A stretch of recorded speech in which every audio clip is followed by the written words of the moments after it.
Hello আমার দুষ্টু মিষ্টি বন্ধুরা, কেমন আছো তোমরা? আশা করি ভালোই আছো।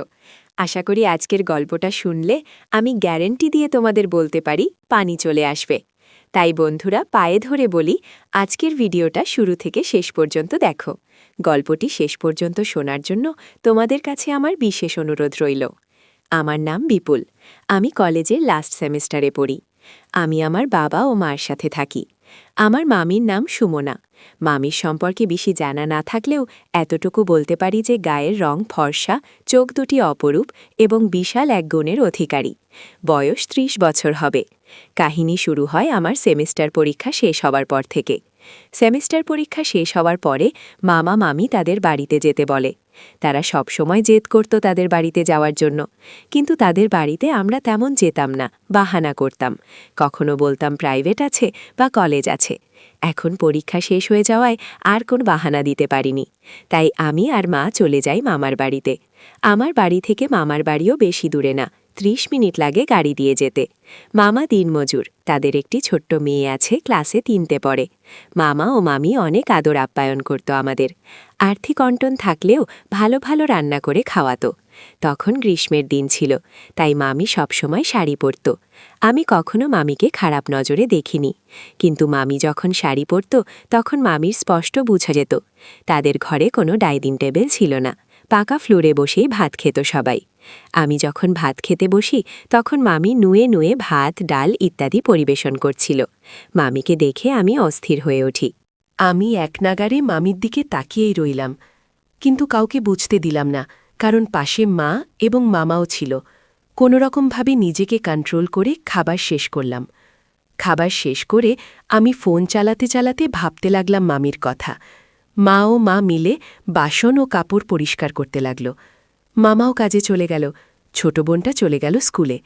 দুপুর গড়াতেই সবাই স্নান করে ঘুমিয়ে পড়লাম। টানা ৩ ঘণ্টা ঘুমের পর চোখ খুলে দেখি মা পাশের বাড়িতে ঘুরতে গেছে এবং মা টিভি দেখছে। তখন বাজে বিকেল ৫টা। বুঝলাম যে সবার দুপুরের খাওয়া দাওয়া শেষ, শুধু আমিই বাকি। আমি ঘুম থেকে উঠে গেছি। দেখে মামি বলে ওঠে খাবারের কথা। আমি বসে পড়ি খেতে।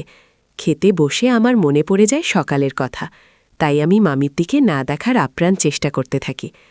ভেবেছিলাম মা এখন একটু ভালো শাড়ি পরবে, কিন্তু যা ভাবলাম তার পুরো উল্টো হলো।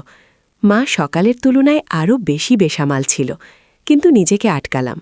যাই হোক, ঘরে আমি আর মা একা থাকায় বিনা কোনো লজ্জায় আমি তাকিয়ে রইলাম, ভয় হওয়া সত্ত্বেও। আচমকা আমি বুঝতে পারি যে মা কিছু একটা বুঝে ফেলেছে। মামি আমাকে দেখতে থাকে, কিন্তু আশ্চর্যের বিষয় যে বোঝা সত্ত্বেও মা দুষ্টুমির নজরে আমার দিকে তাকিয়ে থাকল কিছুক্ষণ। এইভাবেই ৩ দিন কেটে যায়। মামির এসব কাণ্ড দেখে অনেক ইচ্ছে হতো, কিন্তু মামার বাড়িতে থাকায় পারলাম না, যদি কেউ দেখে ফেলে। যেহেতু মামা দিনমজুর ছিল, আর্থিক অবস্থাও তেমন ভালো ছিল না, তাই তাদের ঘরে শুধু একটা মাত্রই খাট ছিল। খাটে সবাই ঘুমাতে পারবে না বলে রাতে আমি, মা এবং ছোট বোন খাটে ঘুমাতাম, এবং অন্যদিকে মামা মামি মাটিতে ঘুমাতো বিছানা করে। মোটামুটি ৩ দিন মামার বাড়িতে থেকে এবার যাওয়ার পালা। যাওয়ার কথা আগে থেকে না বলায় মামা হঠাৎ চমকে ওঠে, আরও ১-২ দিন থেকে যাও, বাড়িতে তো তেমন কোনো কাজ নেই। মা বলল বিপুলের বাবা বাড়িতে একা, রান্নাবান্নাও তেমন করতে পারেন না। মাম বলল ১-২ দিন আরও থাকলে তেমন কিছু হবে না। মা বলল ৩ দিন তো থেকেছি, আর থাকা যাবে না। মাম বলল তাহলে বিপুল ১-২ দিন আরও থাকবে। মা বলল ও থাকতে চাইলে থাকতে পারে। মাম বলল ও আরও ১-২ দিন আমাদের বাড়িতে থাকবে।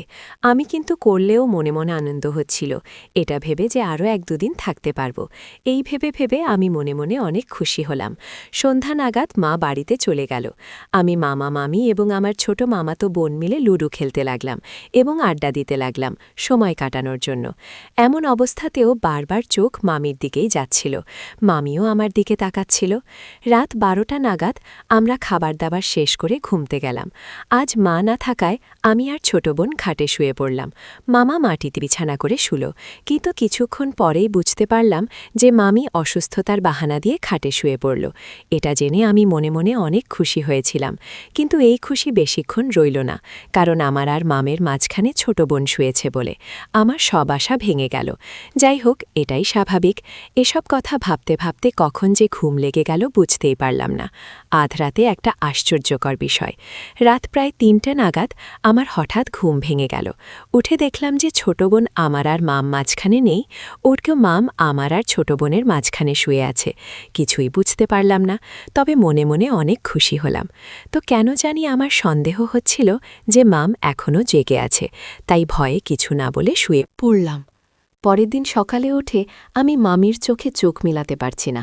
আমি আড়াল হয়ে থাকার চেষ্টা করছিলাম, কিন্তু মাম আমার দিকে দুষ্টু চোখে তাকাতে থাকে। এটা দেখে আমি বুঝতে পারি আমার মামুর মনে কিছু একটা চলছে। গতকাল তাতে নিশ্চয়ই মাম জেগেছিল আর সব কিছু বুঝতে পেরেছিল, কিন্তু এটা জেনে আমি খুশি হব না ভয় পাব সেটা ভেবে পাচ্ছিলাম না। সকালের খাবার শুরু হলো। অন্যান্য দিনের মতো আজকেও আমি মামির দিকে দেখার চেষ্টা করছিলাম, কিন্তু দেখার সাহস পাচ্ছিলাম না। মামি আমার দিকে তাকিয়ে রইল আর মুচকি মুচকি হাসতে লাগে। খাবার শেষ হওয়া মাত্রই মামা কাজে চলে গেল এবং ছোট বোনটি স্কুলে চলে গেল। এভাবে কিছুক্ষণ পর ঠিক দুপুর 1টা নাগাদ মামি স্নান করতে গেল। ঠিক কিছুক্ষণ পর মামি হঠাৎ আমাকে ডাক দিল, বিপুল, আমার কাপড়গুলো সোফাতে রাখা আছে, একটু দিয়ে যাও তো। এই কথা শুনে আমি মামির কাপড়গুলো নিয়ে বাথরুমের দিকে গেলাম। বাথরুমের দরজাটাও পুরো খোলা ছিল। কাপড়গুলো কোনো রকমভাবে দিয়ে আমি চলে গেলাম। কিছুক্ষণ এইসব কথা ভাবার পর বুঝতে পারলাম মাম ইচ্ছা করে ওই জিনিসটা করেছে। একটাই কল্পনা ছিল, সেটাও চলে গেছে। তারপর ভাবলাম এমন সুযোগ আর আসবে না। আমার কপাল ভালো ছিল। সন্ধ্যার দিকে মামা এবং ছোট বোন মিলে বাজারের সাংস্কৃতিক অনুষ্ঠান দেখতে চলে যায়। মামা আমাকেও মামিকেও যেতে বলেছিল, কিন্তু মাম যখন বারণ করে দেয় আমিও তখন যাব না বলে বারণ করে দিই। আমি না করা মাত্রই মামির মুখে এক হাসি দেখতে পেলাম। তখন বুঝে গেলাম যে আমার আরেকটা সুযোগ আছে। তারপর কিছুক্ষণ আমরা একে অপরের দিকে দেখতে থাকি এবং মুচকি মুচকি হাসতে থাকি। এরই মধ্যে কারেন্ট চলে যায়। কারেন্ট চলে যাওয়া সত্ত্বেও মাম লাইট জ্বালানোর কথা কিছু বলে না, চুপচাপ এক জায়গায় দাঁড়িয়ে রইল। ততক্ষণে আমি বুঝে গেলাম এই সেই সুযোগ যেটার জন্য আমি এতদিন অপেক্ষা করছিলাম। অন্ধকার ঘরে কোনো রকমভাবে আমি মামিকে খুঁজে পেলাম। মামির মুখ দেখে বোঝা যাচ্ছিল যে মামি পাগল পাগল হয়ে আছে। আমরা দুজনেই চুপ, কোনো রকম কথা বলছি না। পুরো ঘরে যে এক বিষণ্ণতার ছায়া জমে এসেছে। একটা ছোট্ট লাইটের আলো ছাড়া আর কিছুই নেই। আমরা শুধু একে অপরের দিকে তাকিয়ে আছি। এরপর মামি ঘর থেকে বের হয়ে গেল। আমি এটা দেখে আশ্চর্য হলাম এবং তাড়াতাড়ি ঘর থেকে বেরিয়ে মামিকে খুঁজতে লাগলাম, কিন্তু অন্ধকার থাকার কারণে পেলাম না। মনের দুঃখ ও ভয় নিয়ে আবার ঘরে ফিরে এলাম আর ভাবতে লাগলাম এখন কি হলো আমার সাথে। যদি মামি মামাকে সব কথা বলে দেয়। এসব কথা ভাবতে ভাবতে কিছুক্ষণ পরে হঠাৎ কারেন্ট এসে পড়ল। কারেন্ট আসার কিছুক্ষণ পরেই মামিও ঘরে চলে এলো। মামির সাথে মামা এবং ছোট বোনটাও এসে পড়ল। এটা দেখে আমি ভয় পেয়ে গেলাম যে মামি বোধহয় মামাকে কিছু একটা বলে দিয়েছে। এই ভেবে আমার ভয়ে পুরো শরীর ঠান্ডা হয়ে গেল। তখনই মামা আমার পাশে এসে বসল। এবার আমার সন্দেহ যেন বাস্তব রূপ নিতে লাগল। ভাবতে লাগলাম মা জানতে পারলে কি হবে। তখনই মামা বলে ওঠে, তুই যদি অনুষ্ঠানে যেতিস তাহলে আর মজা হতো। মামার এই কথাগুলো শুনে আমি একটু হাফ ছেড়ে বাঁচলাম। ভয় দূর হল আর বুঝলাম যে মামার কাছে কোনো কিছুই বলেনি। আমি বললাম, শরীরটা ভালো লাগছিল না, তাই যেতে মন করছিল না। মামা বলল, যাই হোক, এই দেখ তোদের জন্য রোল আর চাউমিন নিয়ে এসেছি। তাড়াতাড়ি ঘণ্টাখানেক পর রাতের খাবার দাবার সেরে সবার আগে শুয়ে পড়লাম অন্যান্য দিনের মতো। মনে মনে এটা ভাবছিলাম যে মাম হয়তো আজ আমার সাথে ঘুমোবে না। ভাবতে ভাবতে আমার কখন যে চোখ লেগে গেল বুঝতেই পারলাম না। অন্যান্য রাতের মতো আজকে 2টা নাগাদ আমার ঘুম ভেঙে যায়। ঘুম ভাঙতেই আমি প্রথম চেক করলাম যে মাম আমার পাশে শুয়েছে কিনা। মোবাইলের স্ক্রিনের আলোটা জ্বালিয়ে দেখলাম মাম আজ খাটে ঘুমায়নি, বরং নিচে মাটিতে মামার সাথে বিছানা করে ঘুমিয়েছে। এটা দেখা মাত্রই আমি বুঝে গেলাম যে মাম আমার উপর রাগ করেছে। আমিও আর কোনো প্রচেষ্টা করলাম না। আজকে অনেক তাড়াতাড়ি ঘুমিয়ে পড়েছিলাম বলে আমার অনেক দূরে বাথরুম ধরেছিল। আমি বাথরুমে চলে গেলাম। বাথরুম থেকে বেরিয়ে এসে চুপচাপ খাটে উঠব। ঠিক সেই সময় দেখলাম মামি খাটে শুয়ে আছে। এটা দেখে আমি বুঝে গেলাম যে আমার শব্দ শুনে মামির ঘুম ভাঙে, আর আমি বাথরুমে যাওয়া মাত্রই মামি খাটে আমার পাশে এসে ঘুমিয়ে পড়েছে। তারপর মোবাইলের স্ক্রিনটার ব্রাইটনেস বাড়িয়ে শুয়ে পড়লাম। তখনই মামি প্রথমবার বলে উঠি, প্লিজ মোবাইলের ফ্ল্যাশলাইটটা বন্ধ করে দাও, তোমার মামা জেগে যাবে। মামুর এই কথা শুনে আমি সাথে সাথে ফ্ল্যাশলাইটটা নিভে দিলাম। তারপর মামি আমার কল্পনা পূরণ করল। আমরা এক অন্য জগৎ থেকে বাস্তব জগতে ফিরে এলাম। ওই রাতে আমি আর মাম কেউই ঘুমোইনি। ভোরের দিকে ঘুমানোর কারণে আমি ঘুম থেকে উঠি বেলা 11টায়, একটা বন্ধুর ফোন আসার কারণে। বন্ধু বলে আজ 12টার দিকে কলেজে যেতে হবে কিছু গুরুত্বপূর্ণ ডকুমেন্ট আনার জন্য। তাই ওই দিন আর মামার বাড়িতে থাকতে পারিনি, বাড়িতে চলে আসতে হয়। ওই দিন কলেজ শেষ করে বাড়ি ফিরলাম সব কাজ শেষ করে। বাড়িতে চলে আসায় আফসোস হচ্ছিল গত রাতের সমস্ত কথা চিন্তা করতে করতে। তবে মাম সপ্তাহে 2-3 বার ফোন করত মার কাছে। আমিও কিছুক্ষণ মামির সাথে কথা বলে নিতাম। ওইসব বিষয়ে তেমন কোনো কথা হতো না, এমনকি আমিও বলতে চাইতাম না। এভাবেই 2 মাস কেটে গেল। আমিও কিছুটা ওইসব বিষয়ে ভাবা বন্ধ করে দিয়েছিলাম। ওই ঘটনাটাকে অতীতের একটা ভুল মনে করে মেনে নিয়েছিলাম, কারণ শত হলেও উনি সম্পর্কে আমার মামি হন। কিন্তু এমন একটা ঘটনা ঘটে গেল যা দেখে বুঝতে পারলাম মামির জন্যে এটা অতীতের ভুল করে হয়ে যাওয়া কোনো ঘটনা নয়। কারণ মামাকে কাজের জন্যে 3-4 দিন শ্বশুরবাড়িতে যেতে হবে। মামার শ্বশুরবাড়ির লোকেদের কাজ করাতে হলে মামাকে বলেন। মামার শ্বশুরবাড়ি যাবে শুনে আমার মামাতো বোনটাও বায়না করতে লাগলো দাদুর বাড়িতে যাওয়ার জন্যে। সে অনেক দিন ধরে তার দাদুর বাড়িতে যায়নি, তাই সেও মামার সাথে যাবে বলে বায়না করে চলে যায়। বাড়ির দেখাশোনার জন্যে মামি বাড়িতেই থাকবে। মামা যাওয়ার আগের দিন রাতে মামি এই কথাটা জানানোর জন্যে মার কাছে ফোন করে বলে যে দিদি, তোমার ভাই 2-3 দিনের জন্যে আমার বাপের বাড়িতে যাবে কাজের জন্যে। এভাবেই মা এবং মা আধ ঘণ্টা নাগাদ গল্প করতে থাকে। তারপর মামি বলে ওঠে, দিদি, ভাগ্নেটা কোথায়? ওকে ফোনটা দাও তো একটু।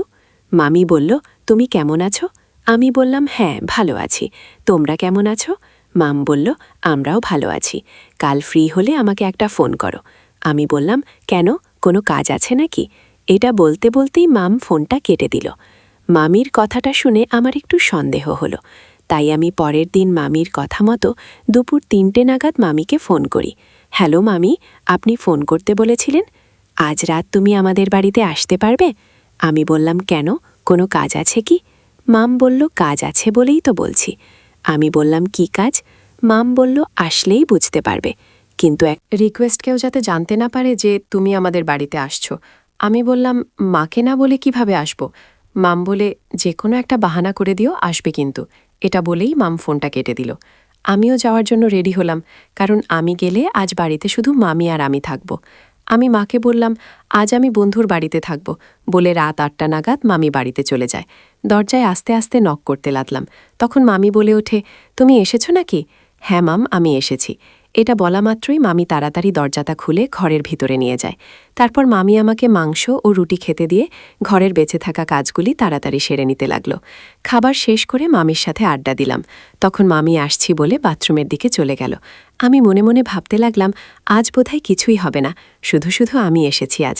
এটা ভাবতে ভাবতেই দেখি মামি বাথরুম থেকে বেরিয়ে আসলো। মামিকে দেখে অবাক হয়ে তাকিয়ে রইলাম। তারপর মামি আমাকে ধরল।